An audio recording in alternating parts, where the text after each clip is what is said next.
Conscientes de su alto valor dentro de las clases trabajadoras, los mineros constituyen una doble fuerza dentro de la revolución.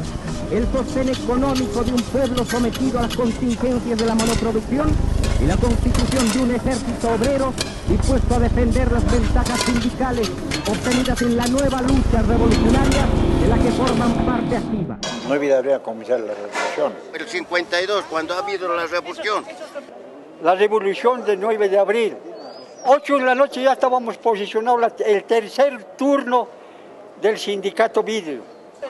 Y ahí ha sido la matanza, pues. 8 de la noche hemos empuñado los fusiles. 3 días duraba la revolución. Pero 2 días sin comer, sin tomar ni agua. No había ni agua, ni luz, tienda, nada, totalmente ni luz, todo estaba. Y la constitución de un ejército obrero dispuesto a defender las ventajas sindicales obtenidas en la nueva lucha revolucionaria de la que forman parte activa. Nosotros nos han armado a las 2 de la mañana, nosotros hemos salido cargados con 3 cajones de cartucho directamente a la avenida Limán. El día 9 en la mañana recién el resto de las fábricas recién han reaccionado, han levantado. Esa noche de 9 de abril nos ha sacado de la fábrica, yo estaba trabajando en el tercer turno, nos ha sacado. Hay revolución, compañeros, sálvense, tenemos que salir. Y hemos salido medianoche. En el cementerio general, ahí se han venido los de Baquia, de Viacha, todos los regimientos nos han rodeado, entonces nosotros hemos salido. Hemos batido, hemos hecho levantar. Y los soldados han levantado la mano, se han rendido ya. Una cosa de 60 personas por turno. 3 turnos, entonces el tercer turno nosotros hemos salido. Ya no hemos llegado a la casa el día siguiente. Ya nos hemos traído hasta aquí municiones todas de Arsenal. Arsenal hemos sacado. En Arsenal hemos sacado.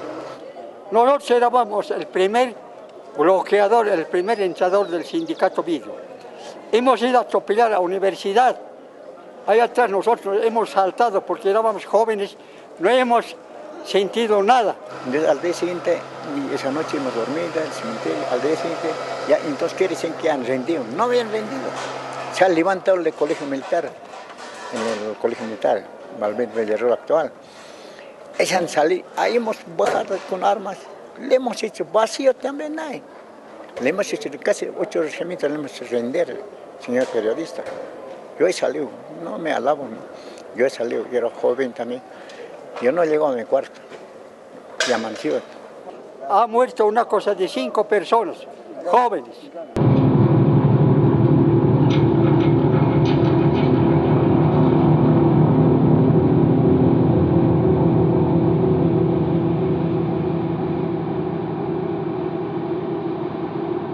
Los intentos conspirativos por parte de fracciones nacionalistas se van a hacer cada vez más recurrentes, ¿no? Es decir, la Falange Socialista Boliviana tenía sus propios planes conspirativos, el MNR tenía sus propios planes conspirativos, muchas veces intentaban llegar a acuerdo para actuar en común en esos planes conspirativos, es decir, los sectores de clase media urbanos, influenciados por estas corrientes nacionalistas, evidentemente buscaban hacerse con el poder del Estado, no apelando tanto a la movilización de masas, sino más bien apelando a la colaboración de algunos generales, de algunos policías. En realidad me parece que el MNR, que era un partido conspirador por naturaleza, y yo diría en el mejor sentido de la palabra, digamos, el MNR lo que quería era llevar adelante un golpe de Estado, de esos que también han habido muchas veces en Bolivia. Y claro, había hecho las típicas tratativas con algunos militantes del MNR y sobre todo con el ministro de gobierno de la época, Seleme. Se trataba de encontrar el apoyo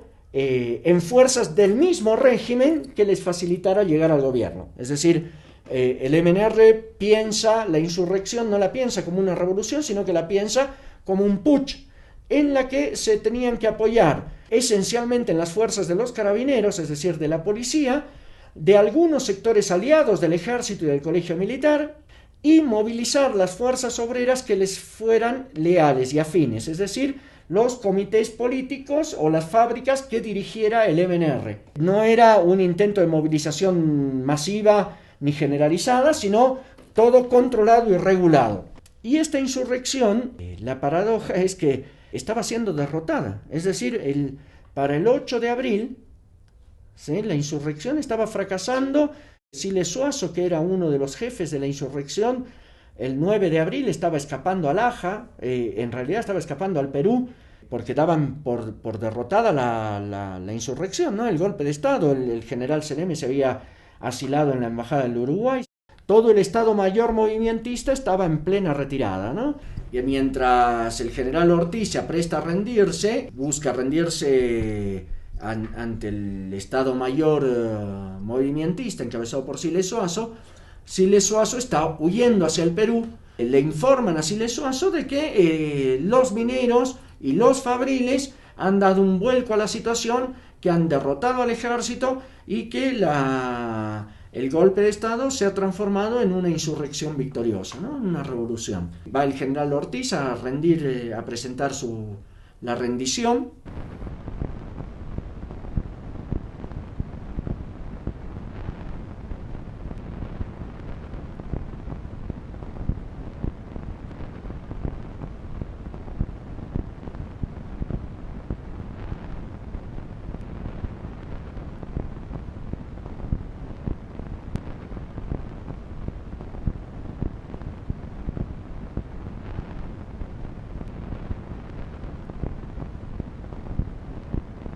Y se prepara la transición. Siles Suazo asume el gobierno provisional hasta la llegada de Víctor Paz Estenssoro, que se va a producir desde Buenos Aires los siguientes días. Hay diversas anécdotas, que venía un tren al enterarse de los resultados de la insurrección obrera en La Paz y en Oruro. Venía todo un tren desde Buenos Aires lleno de exilados, movimentistas, falangistas, trotskistas, etcétera. Venían para fortalecer ese proceso revolucionario, ¿no? Víctor Paz Estenssoro va a llegar unos días después en avión y, bueno, asume la dirección.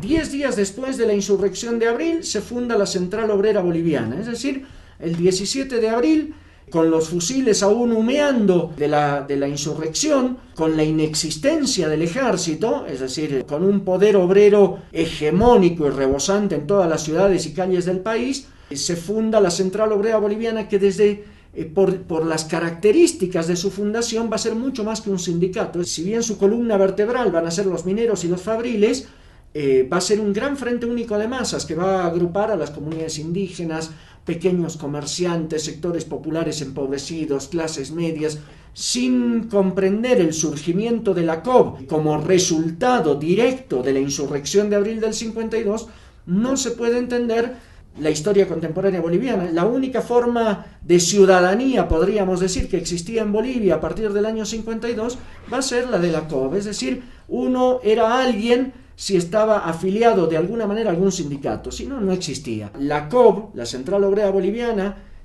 aunque luego va a ser desarmada, sus milicias van a ser asimiladas al control político del MNR o muchas de sus milicias, se va a constituir en un factor de poder permanente.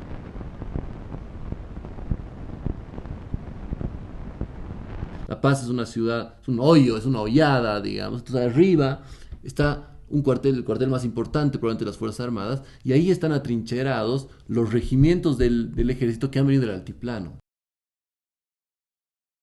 Lo que pasa es que están pasando muchas cosas al mismo tiempo en la ciudad, ¿no? Entonces yo un poco organicé digamos, la descripción de los sucesos en batallas diferentes, ¿no? Yo digo que en el fondo hay, por lo menos las más importantes son 4 batallas, digamos, ¿no?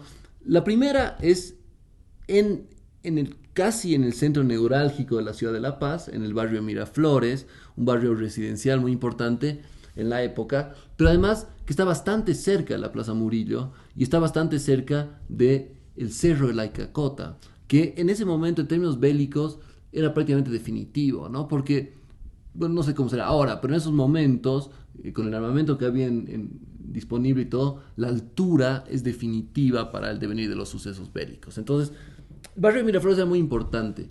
Yo diría que esa es la primera batalla esencial, digamos, ¿no? Que es una batalla, todo para mí sucede entre derrotas y victorias pequeñas que van acumulando fuerza, ¿no? En realidad los insurrectos pierden al principio la mayoría de las batallas, pero cada vez va juntándose más gente, y mientras más ganan, van sumando más, digamos, ¿no?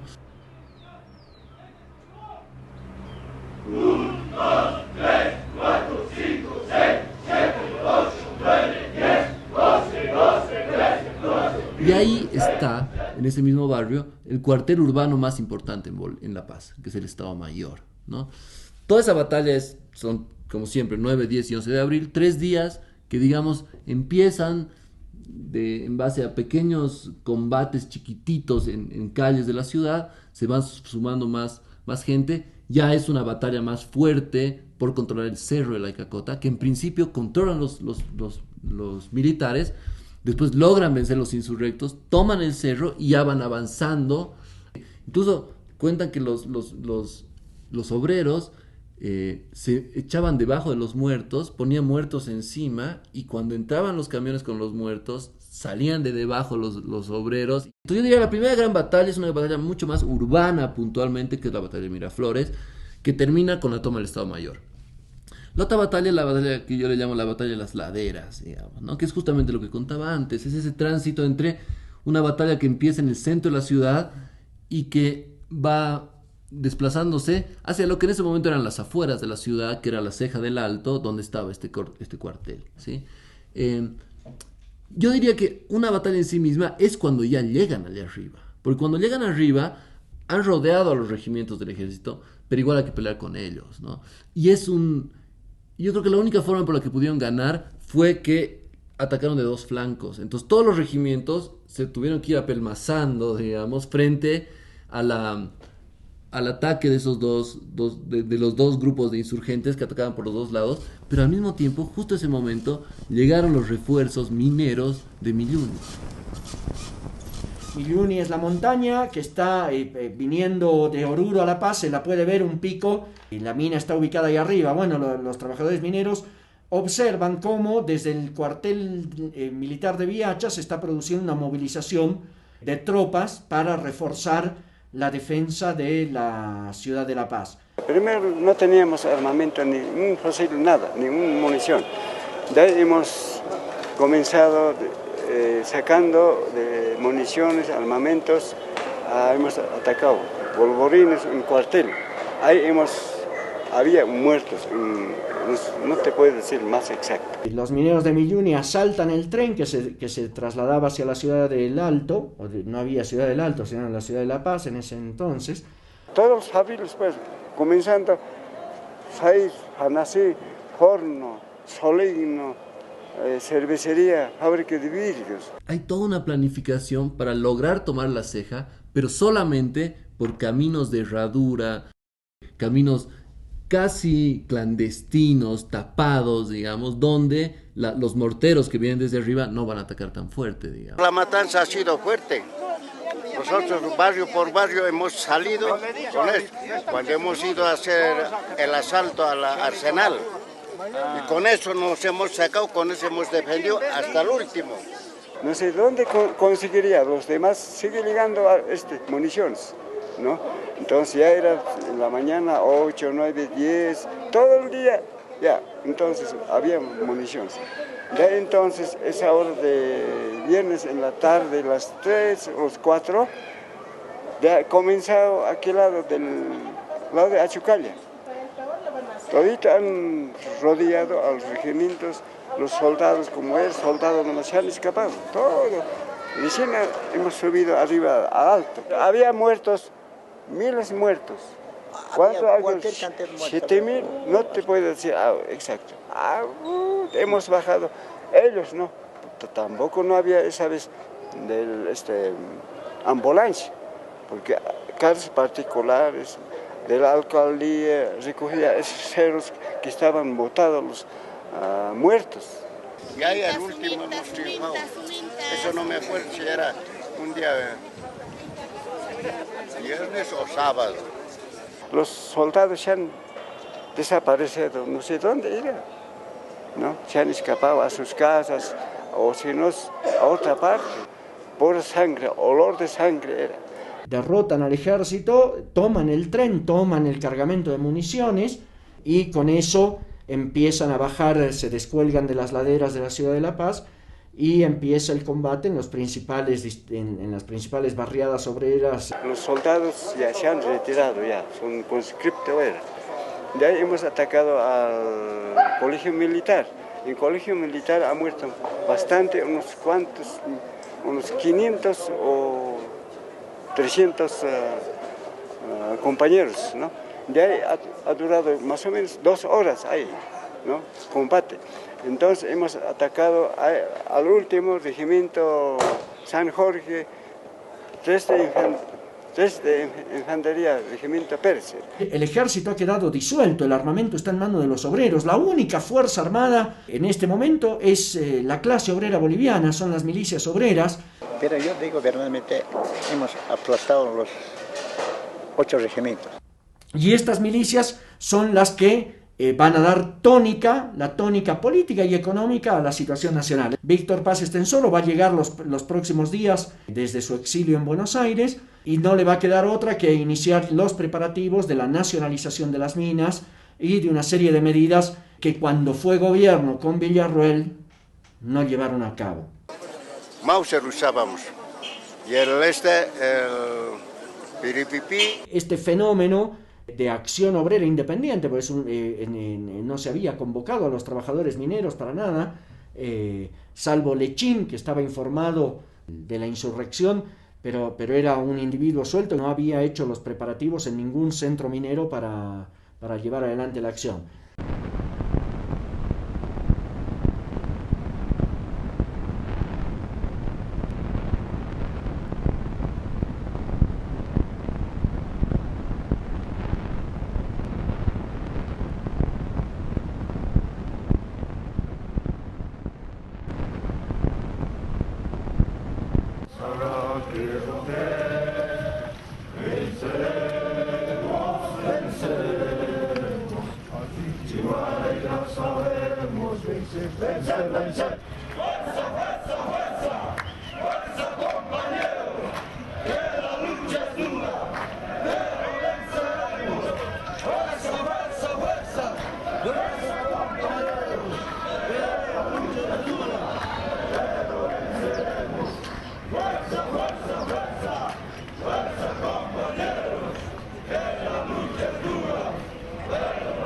Se dieron muchas condiciones en este momento para que un levantamiento más entre tantos otros en la historia boliviana larga haya tenido tanto éxito, digamos, ¿sí?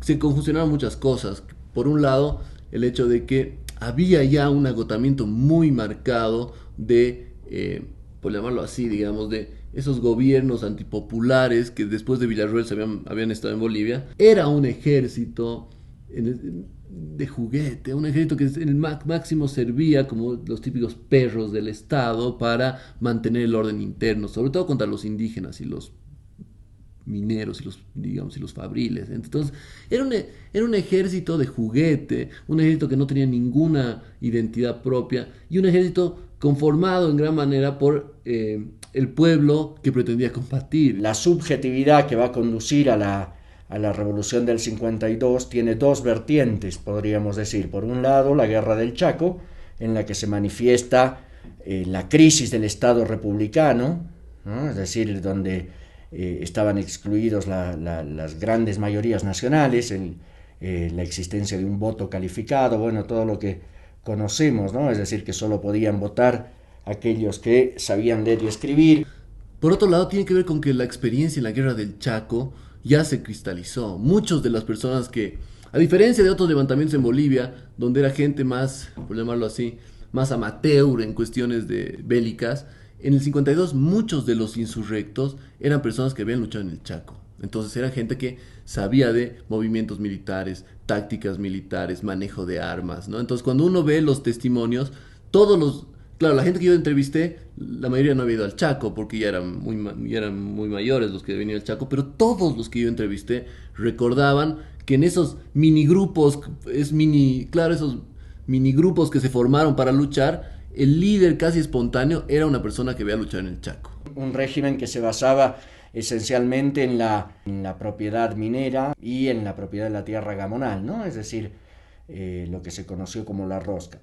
Eso por un lado va a dar el desastre de la guerra del Chaco y la impotencia del Estado para hacer frente a las obligaciones externas, va a conducir al surgimiento de una subjetividad, particularmente en sectores de las clases medias, de tipo nacionalista, ¿no? De tipo nacionalista revolucionario, que va a tomar cuerpo en diversas organizaciones, desde el MNR, que va a ser el que va a hegemonizar más adelante, Razón de Patria, la Falange Socialista Boliviana, bueno, y otros agrupamientos de corte nacionalista de clase media y burguesa.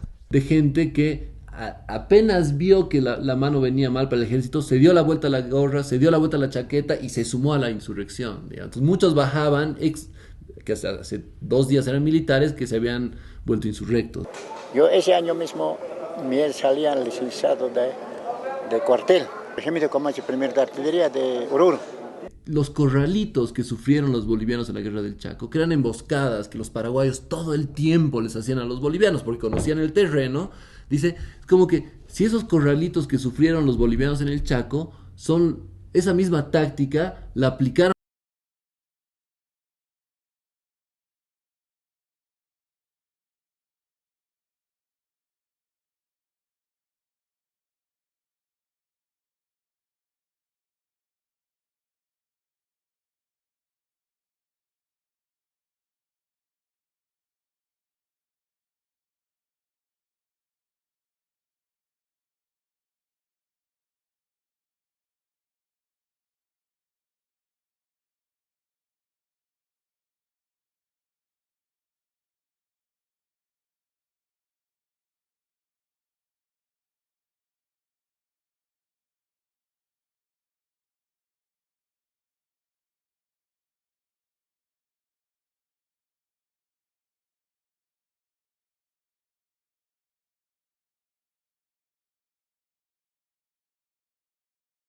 En Villa Victoria los están esperando los obreros que ya habían, ellos cuando fueron masacrados años antes, el problema que ellos se dieron cuenta es que salieron del barrio. Y al salir del barrio fueron carne de cañón para los militares. Entonces se dieron cuenta que la fuerza que ellos tenían era atrincherarse en el barrio. Es increíble como es la historia, porque estaban esperando ellos en el barrio y llegan estos insurrectos seguidos por los militares y los destrozan en el barrio, los destrozan.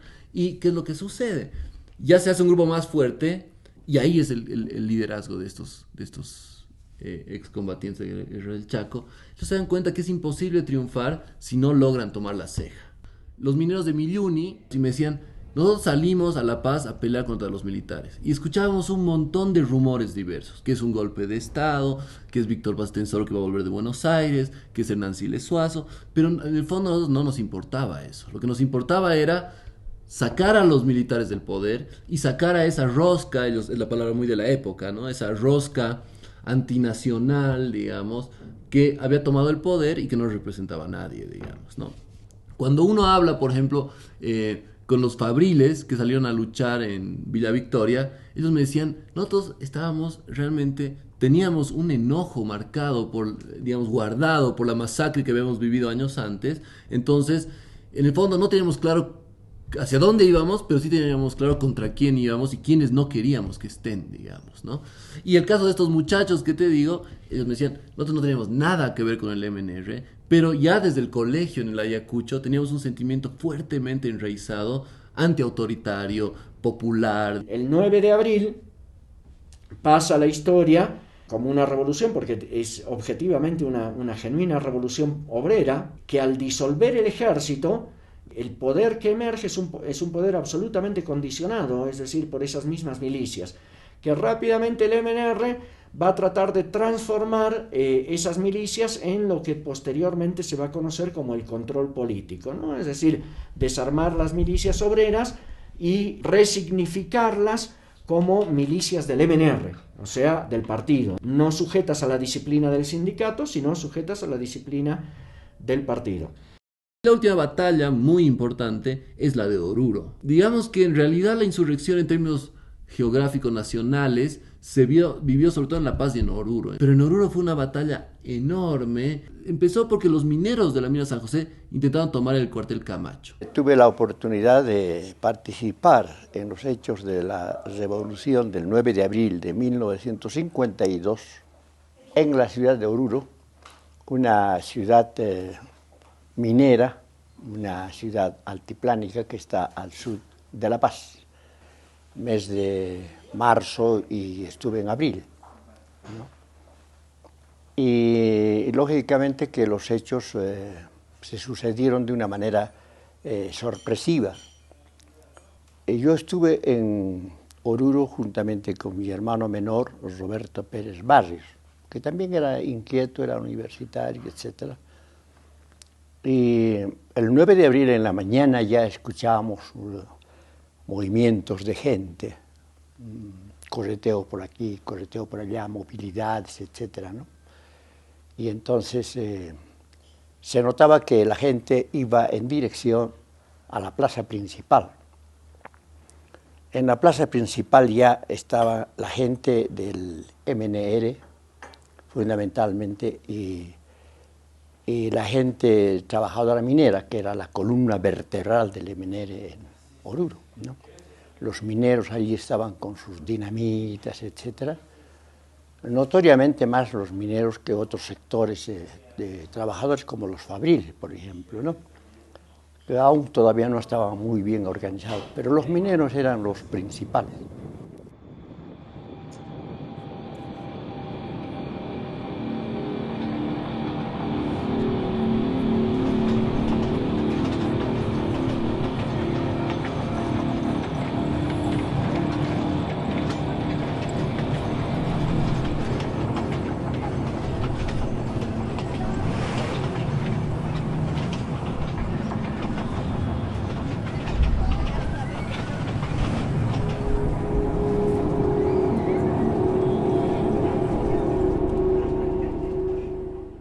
Fuimos primero como curiosos, pero era tal la fuerza del movimiento de masas, y siendo nosotros hombres de izquierda, de hecho en la práctica nos sumamos a esa manifestación, a esa protesta, que se dirigía a tomar la prefectura y las principales reparticiones públicas de Oruro, ¿no?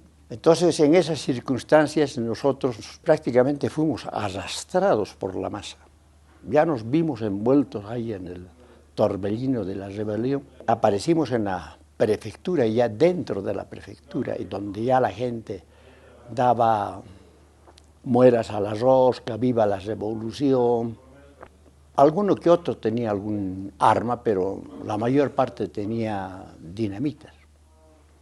Entonces, en la prefectura los del MNR seguramente han hablado alguna otra cosa que no sabíamos exactamente. Y dijeron a la policía, y la policía está al lado de la prefectura. Ahí tenían su cuartel, etc. Nos van a dar armas. En esas circunstancias todos nos dirigimos entonces a la policía.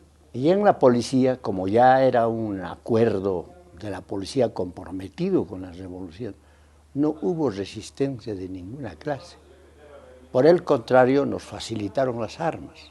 Y a mí me facilitaron una ametralladora liviana. Y yo estaba recogiendo eso y el soldado, anecdóticamente les cuento, me dijo, no, esto más, y me dio un cargador de balas. Entonces yo me armé de una ametralladora liviana. Ya perdí el control de mi hermano menor, que también estaba dentro de la masa. La gente entonces empezó a tener armas. Ahí es cuando el pueblo se armó. Habían ametralladoras livianas, pistam, fusiles, en fin, y también munición. En primera instancia como de 150 a 200 personas, ¿no?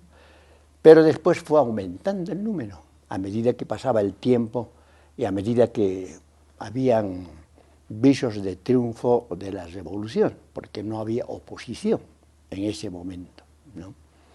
En la mañana, en horas de la mañana. Inmediatamente nosotros no sabíamos exactamente quiénes eran los que estaban dirigiendo, pero había alguna organización que lógicamente era el MNR y los dirigentes sindicales. Uno de los soldados en ese momento del regimiento, él me contaba que, y esta, digamos, Blackwood, que se llamaba el comandante del militar en Oruro, él ya estaba unido al golpe de Estado y a cambio del apoyo al golpe de Estado, él iba a ser prefecto, gobernador de Oruro. Todos dijeron, tenemos que tomar la segunda división de ejército.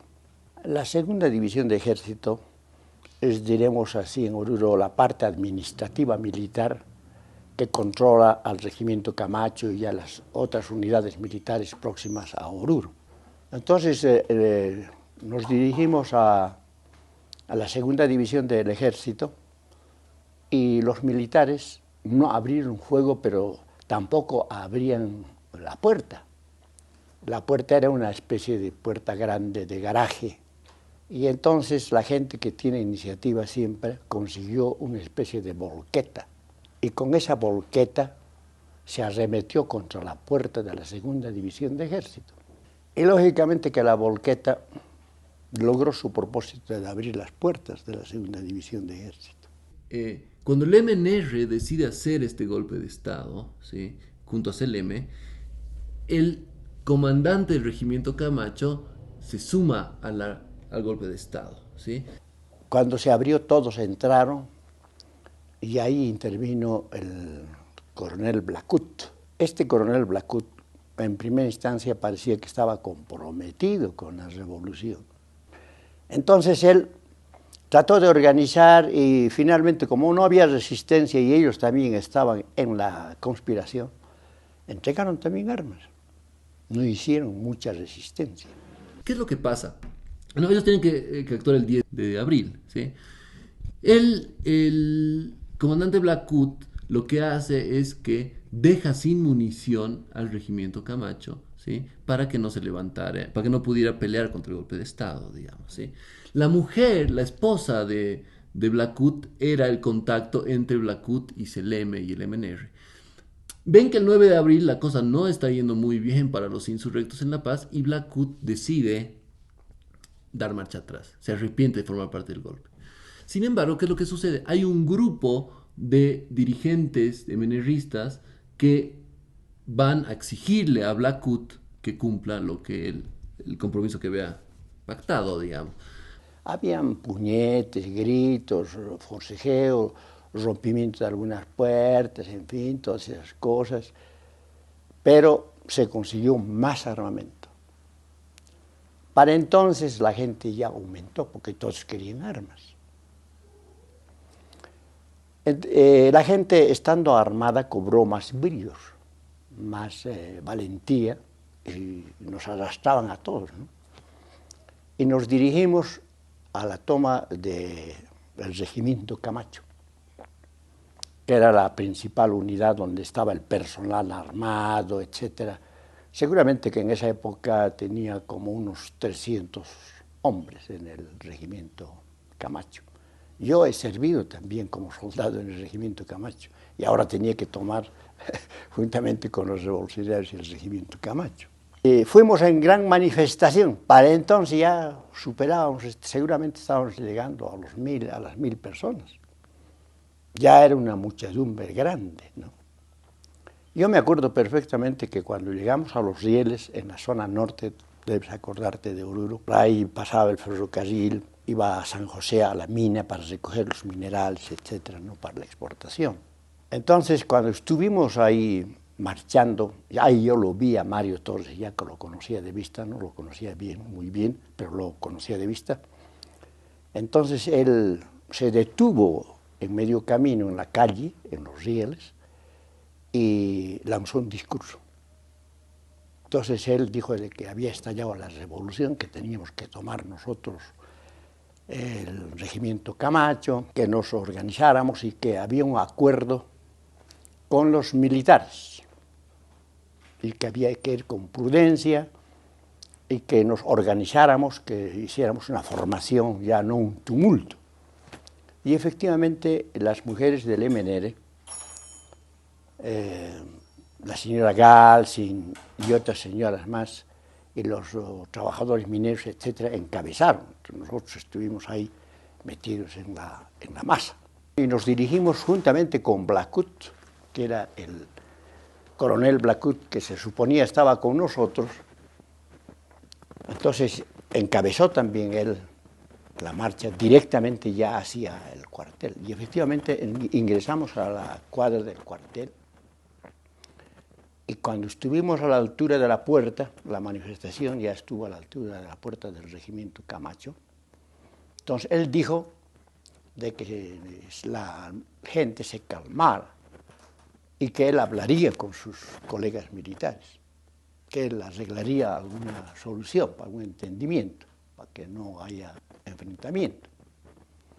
Entonces efectivamente sí, le dijeron como que había confianza en él. Entonces él entró al cuartel para hablar con los oficiales del regimiento Camacho. Pero pasaría más o menos como unos 20 minutos, más o menos así, quizá un poquito más.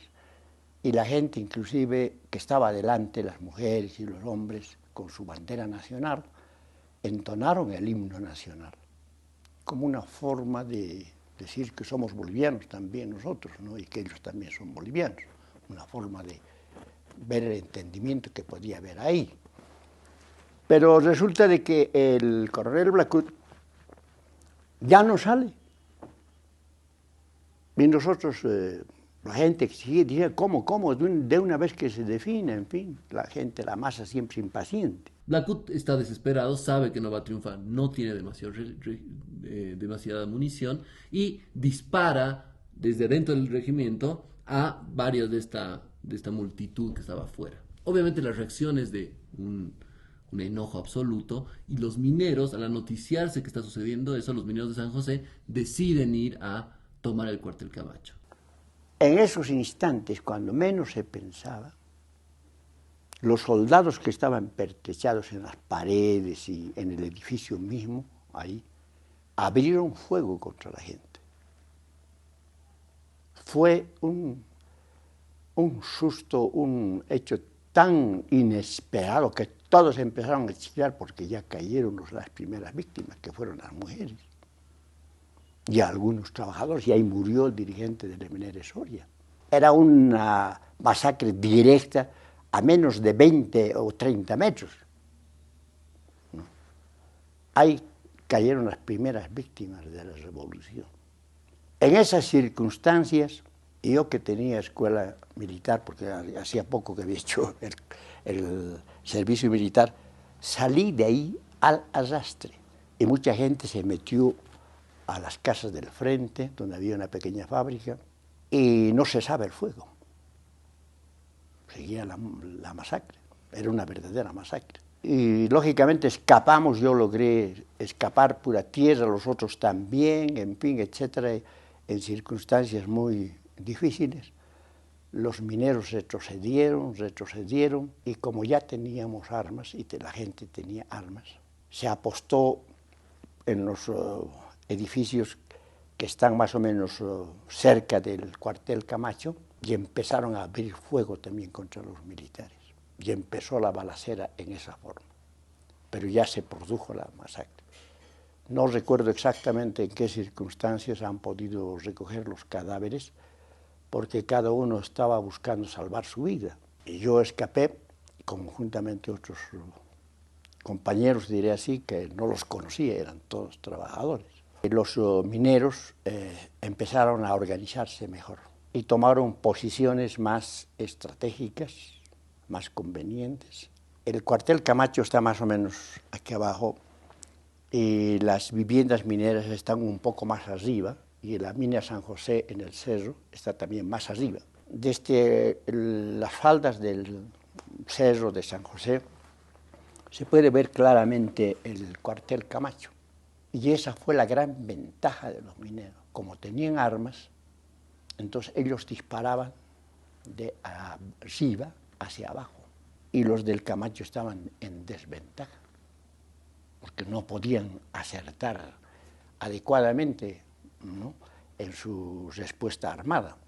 Entonces los del Camacho se vieron en problemas, ¿no? Porque habían ametralladora liviana, habían fusiles, había dinamita, en fin, pero más armas de fuego. Y los del Camacho empezaron a sentir los efectos del ataque, porque su posición estratégica era mala. Los mineros estaban en ventaja. Y la lucha continuaba.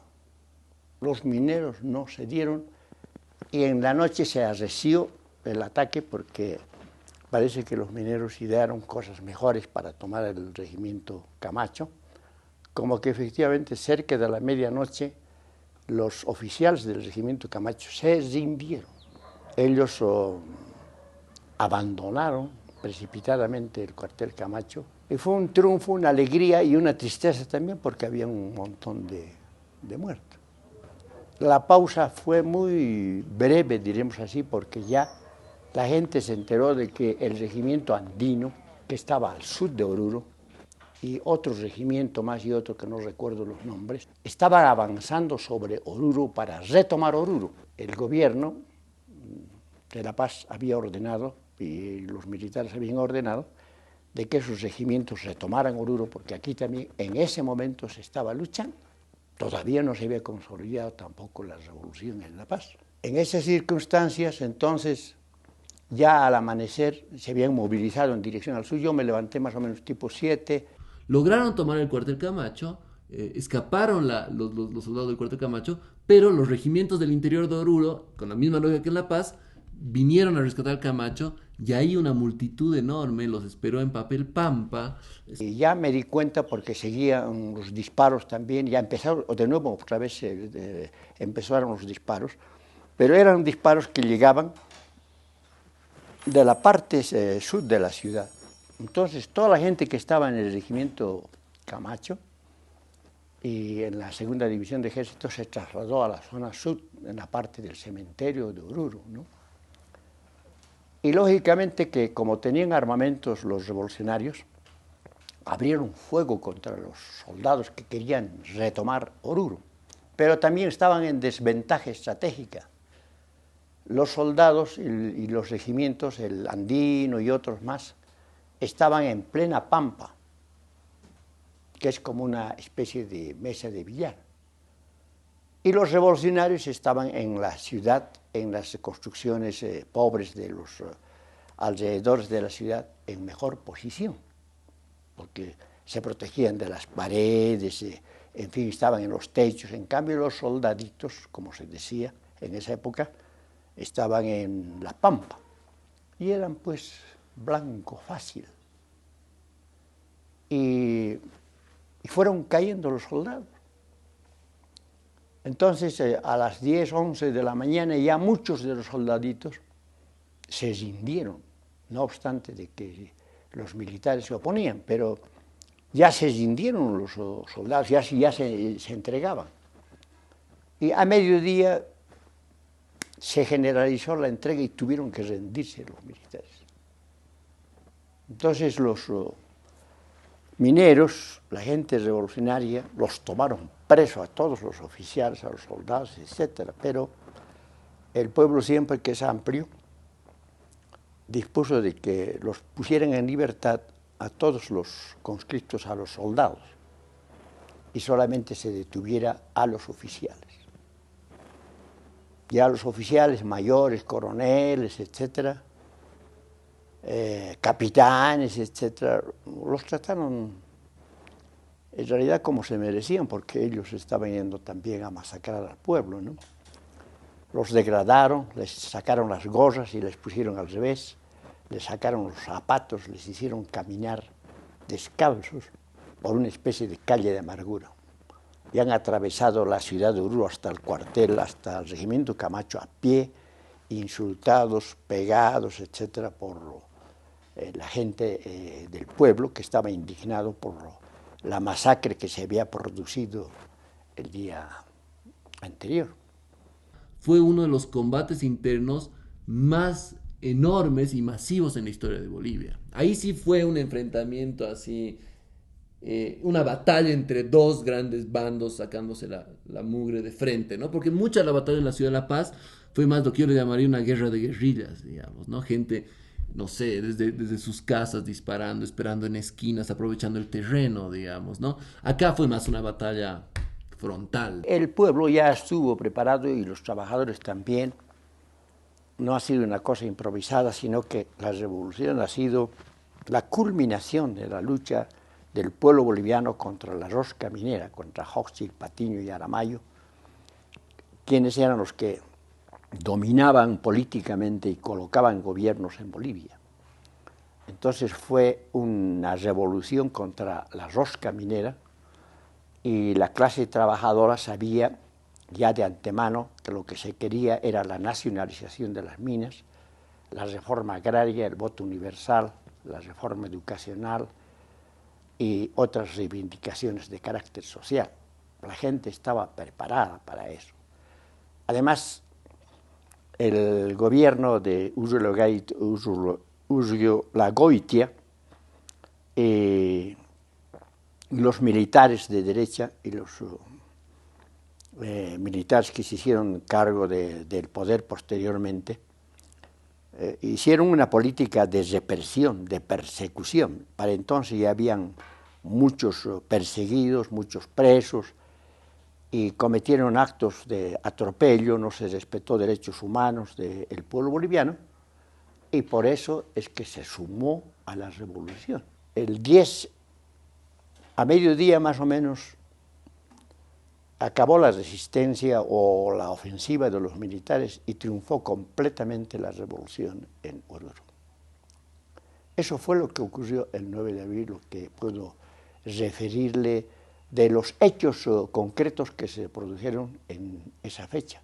Como era el MNR el que había tomado el poder, entonces, y juntamente con los trabajadores, hubo cambios en la prefectura, en la alcaldía, en todas las reparticiones, y el MNR se hizo cargo del gobierno sin mayor resistencia una vez que la revolución había triunfado aquí en La Paz.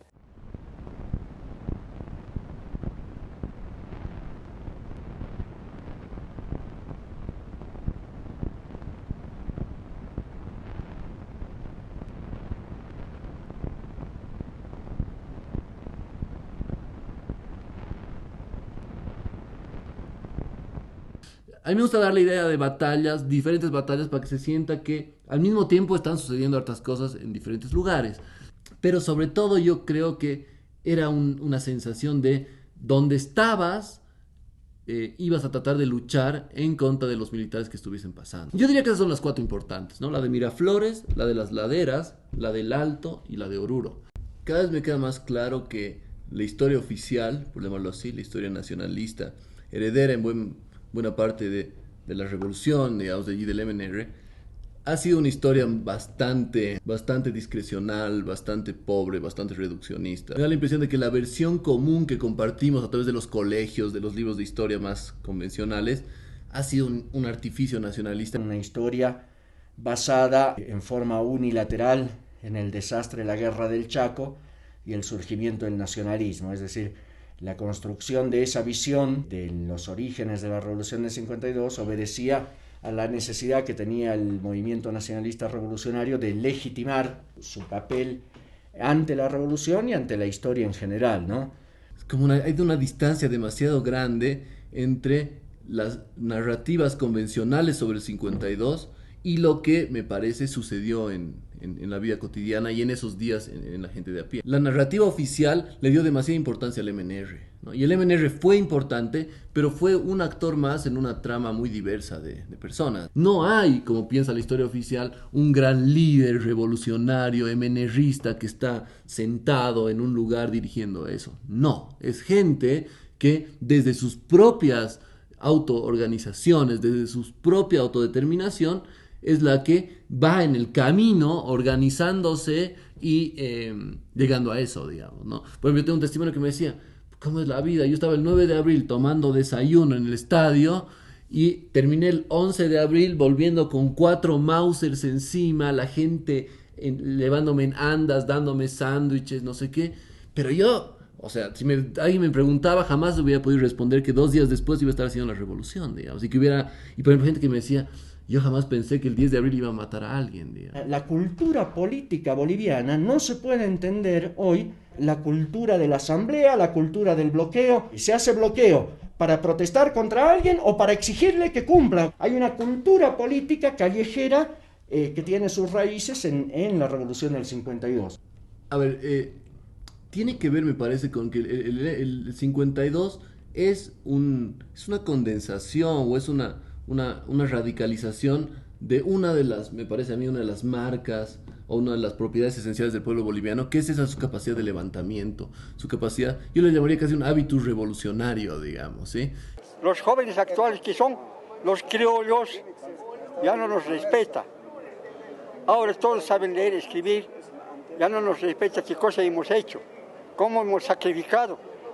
Si hemos conseguido alguna cosa con nuestro sudor de frente, un pésimo ganábamos 8 bolivianos, 9 bolivianos, 10 bolivianos. Se buscaba pues donde se gana uno que es padre de familia, uno que tenía que buscar donde se debe ganar algo más. De hecho, la única fuerza armada que va a quedar el 9 de abril van a ser las milicias obreras. Las campesinas van a venir después. El proceso campesino, podríamos decir que la revolución del 52 se da en 2 actos. Un primer acto donde la clase obrera es la que disuelve el ejército y hace la revolución sin comillas, y el año 53 donde ya cansados de esperar una reforma agraria que Víctor Paz Estenssoro no ejecutaba, se producen los primeros levantamientos en los valles de Cochabamba, en Clisa y Ucureña, obligando al gobierno del MNR, al gobierno revolucionario, ese sí entre comillas, a llevar adelante la reforma agraria, ¿no? Entonces, podríamos decir que la revolución del 52 en el campo se da en los primeros meses del año 53 en los valles de Cochabamba.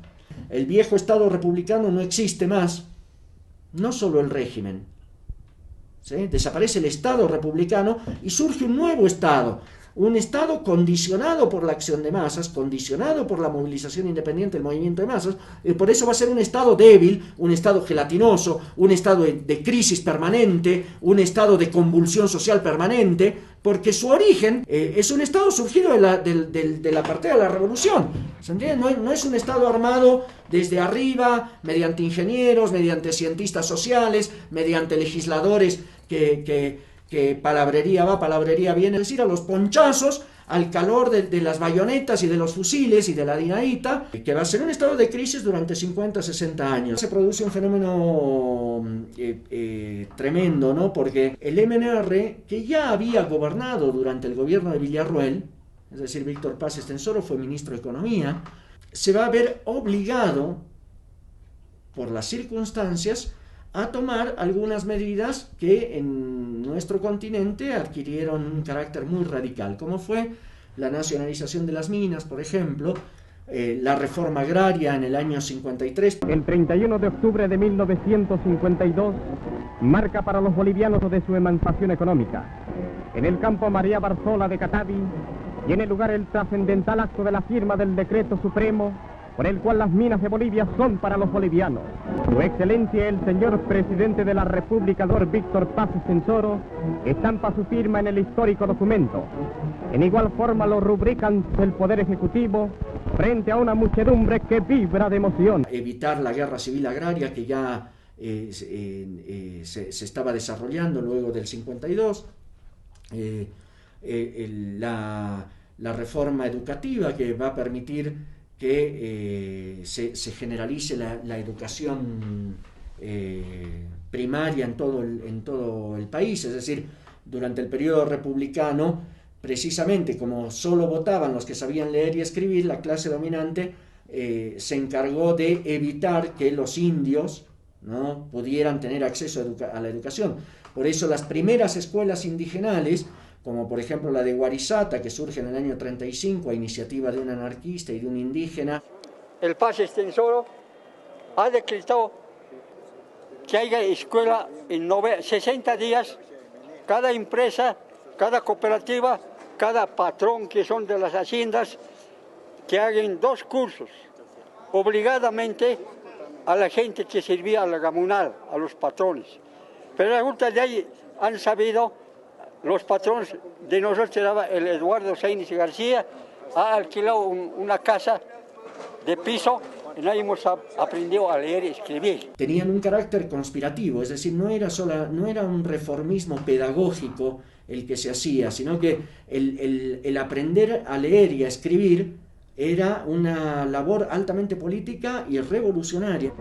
Se hicieron presentes también dirigentes obreros y políticos de muchas naciones hermanas, entre ellos el líder de los trabajadores mexicanos, Lombardo Toledano, Enrique Corominas, expresidente del Consejo de la Organización de los Estados Americanos, el secretario general de la Administración Pública del Ecuador, licenciado Nicolás Valdano y otros, para testimoniar la profunda solidaridad de todos los pueblos de América con la reciente conquista del pueblo boliviano, que abre nuevos horizontes al porvenir continental y del mundo. El pueblo boliviano desfila en la plaza de las grandes celebraciones nacionales, en este día de júbilo en que se proclama la independencia económica de Bolivia. El 18 de julio de 1953, la comisión encargada de guiar la reforma agraria presentó al presidente Paz Estenssoro el informe y el proyecto de decreto fundamental de reforma agraria. 4 volúmenes constituyen el resultado del estudio. Suazo, presidente de la Comisión de Reforma Agraria, expresó: ha sido corto el tiempo de 120 días para borrar la injusticia de siglos. El ministro de Asuntos Campesinos dijo: el jefe del Estado recibe los 4 tomos del informe en ceremonia que reviste alto grado de emotividad. Los gobernantes de la Revolución Nacional marcan en esta forma un paso más en las conquistas logradas para el pueblo boliviano. Por todos los caminos que conducen de los últimos confines de la patria, viene huyendo del polvo de la injusticia el grito de los pututus. Abre huellas en la tierra hasta el fondo del valle cochabambino para alzar en la brumosidad del horizonte junto al sol de Ucureña una oración ante la madre tierra, una oración secular por la bondad de la Pachamama. Con serena y reposada emotividad, miles y miles de campesinos con 2 días de anticipación se reunieron en esta planicie caldeada por un sol tajante y vertical. Por el aire, bajo ese sol inmenso, la comitiva oficial que preside el primer mandatario llega al escenario. Mirando ese paisaje humano, se establece que en Bolivia una fuerza enorme estaba acorralada, y cuando lo ve llegar a su libertador, prorrumpe en una gigantesca alegría, tornada en poderosa energía de saber que para ellos no hay otro cariño que el amor a la tierra, haciendo presentir la rotura de las compuertas que detenían a esas fuerzas tumultuosas, cuando cumplen su tradicional cortesía campesina.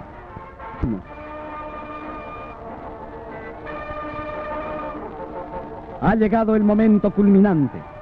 Esta firma, estampada bajo la serenidad del cielo iluminado por la claridad del día, elimina el latifundio y anuncia una nueva aurora para los campesinos reunidos aquí para escuchar que la tierra les pertenecía. En medio de un estruendo de pututus, los ojos de miles de campesinos se abren como escrutando el futuro, cuando los miembros del gabinete firman uno tras otro el decreto por el cual termina un régimen feudal, rígido e inhumano.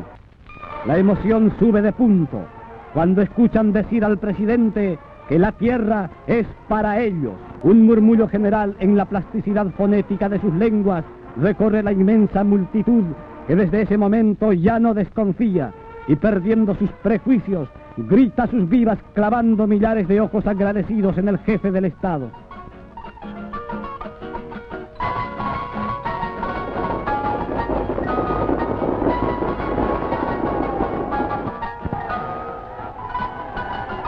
El canciller de la República les habla en el lenguaje de sus antepasados.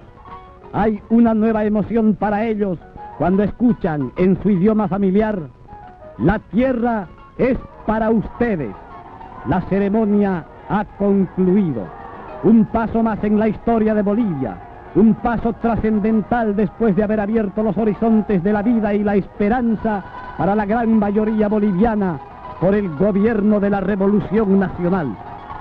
La reforma agraria, formulada el 2 de agosto del año 53, por la presión campesina, es decir, las milicias campesinas que empiezan a surgir en Clisa y Ucureña y en los valles medios y altos de Cochabamba, van a empujar al gobierno del MNR a tomar la medida de reforma agraria, medida que estaban tratando de evitarla a como de lugar. La posibilidad del desarrollo de la guerra civil campesina es lo que va a empujar al gobierno revolucionario de Víctor Paz Estenssoro a tomar la decisión de repartir la tierra. Todas las medidas que se toman, de hecho, son impuestas por el movimiento de masas. Si no, uno también tendría que preguntarse por qué, si el MNR fue parte del gobierno de Villarroel desde el año 43, 44, 45 y 46, no se tomó medidas como la reforma educativa, no se tomaron medidas como la reforma agraria, aunque sí se abolió el pongueaje, pero no, al no tocar la propiedad de la tierra, quedaba en el papel, no se aprobó la nacionalización de las minas. ¿Cuál es el hecho que no se habla de la revolución del 52?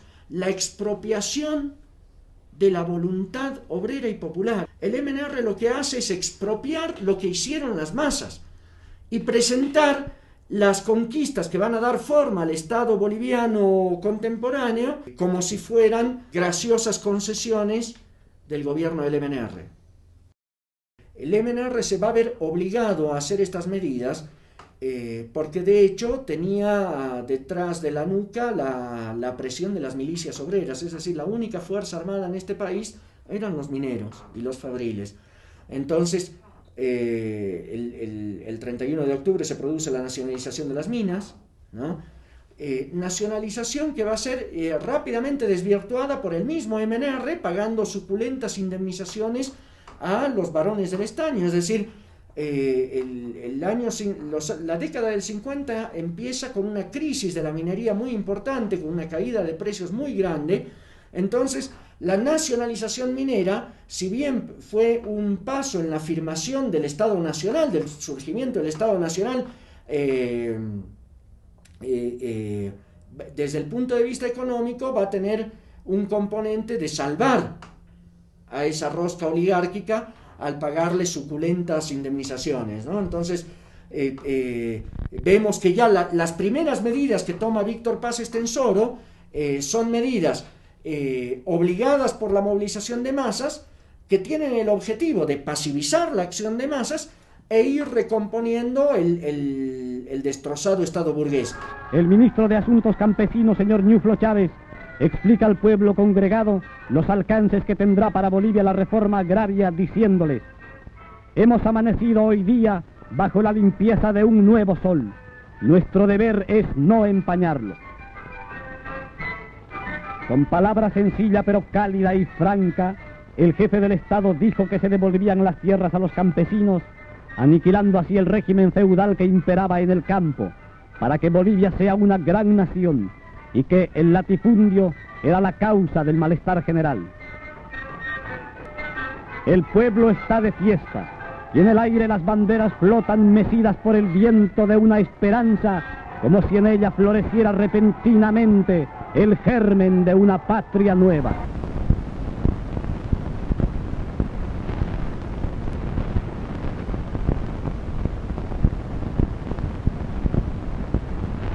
Llega a La Paz el señor Milton Eisenhower, hermano del presidente de Estados Unidos y enviado especial del gobierno de ese país. El visitante es recibido en la base aérea de El Alto por personeros de nuestro gobierno y miembros de la Embajada de Estados Unidos en Norteamérica. El señor Milton Eisenhower viene a nuestro país con el objeto de ponerse al corriente de los problemas de los pueblos de Latinoamérica. Luego de la bienvenida oficial, Eisenhower inicia el descenso a la ciudad, precedido por autoridades diplomáticas.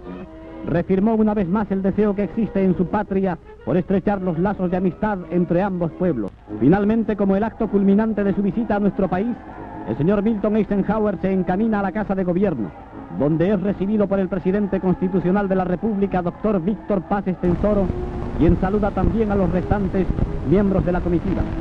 El primer mandatario recibe de manos de su visitante una fotografía con el autógrafo del presidente estadounidense general Eisenhower. El doctor Paz Estenssoro fue claro con el enviado del país del norte al explicarle detalladamente los fines que persigue su gobierno en esta hora de reivindicaciones para el pueblo boliviano.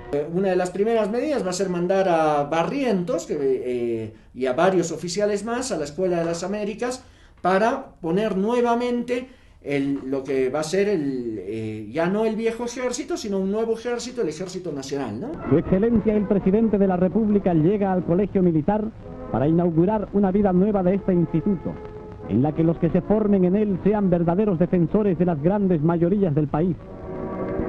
Los agregados militares de las diferentes representaciones diplomáticas estrechan la mano del primer mandatario. Regimientos de la guarnición asisten a la reinauguración de este primer instituto militar del país como símbolo de la actual unidad que reina en el ejército. Con la reinauguración del colegio militar ha comenzado una nueva vida para un nuevo ejército. Nosotros no somos MNR, pero nos obliga, ¿no? Un presidente. Ahorita como, digamos, a Evo Morales nos puede obligar al compañero. Usted va a ser mi partido. Entonces teníamos ¿cómo se llama? Un tarjetón, ¿no? Decía pues obligatorio. Si no, afuera de la fábrica, al trabajo. Eso nos obliga. Pero yo no soy con corazón, con esto, nada más.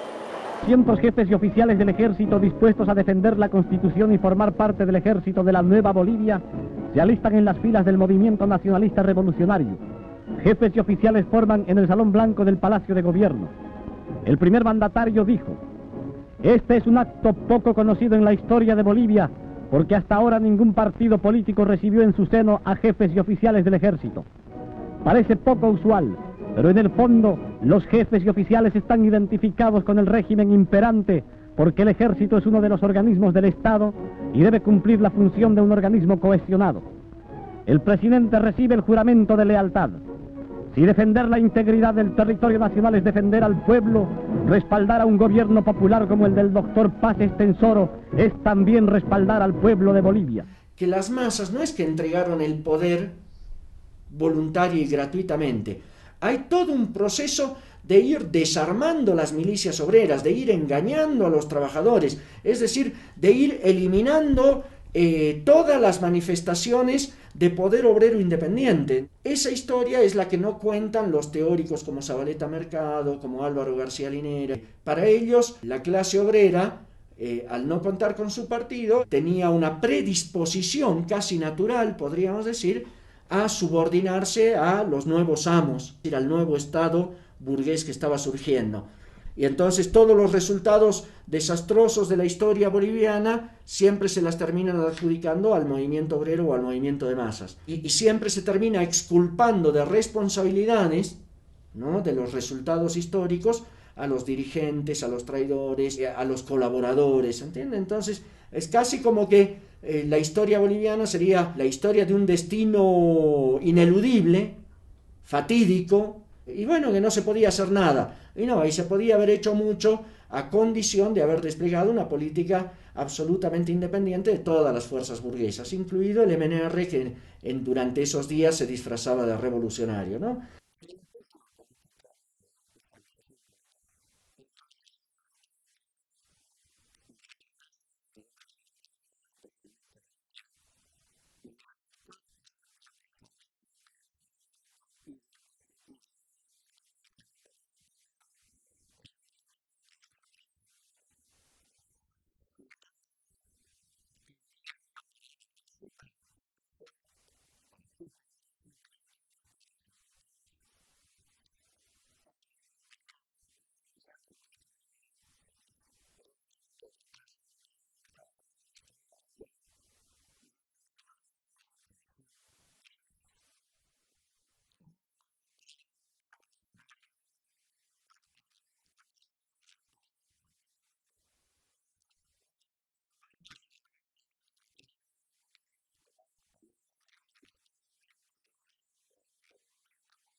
Teníamos dos partidos importantes de la izquierda marxista, el PIR y el POR.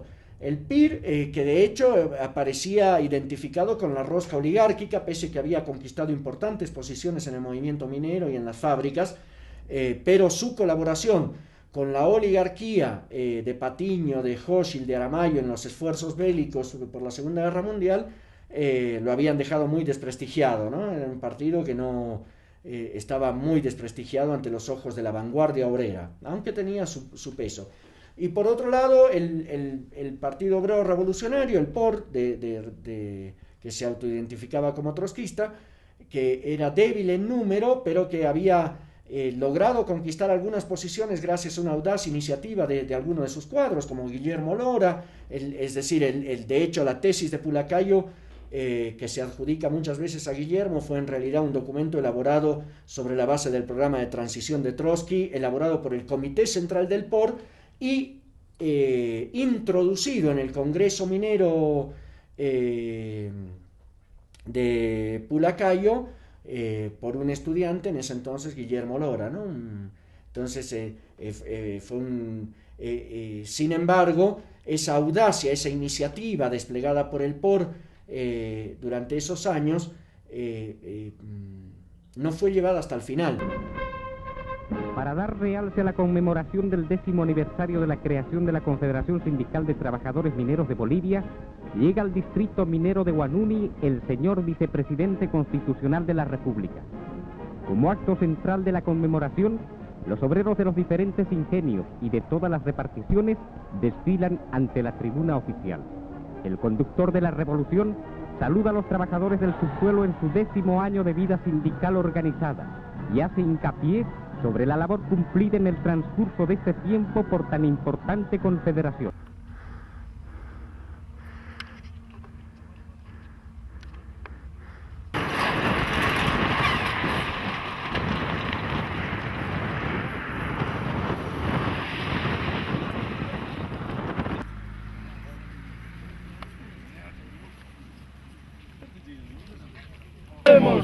Fuerza, fuerza, fuerza, fuerza compañeros, que la lucha es dura, pero venceremos. Fuerza, fuerza, fuerza, fuerza compañeros, que la lucha es dura, pero venceremos.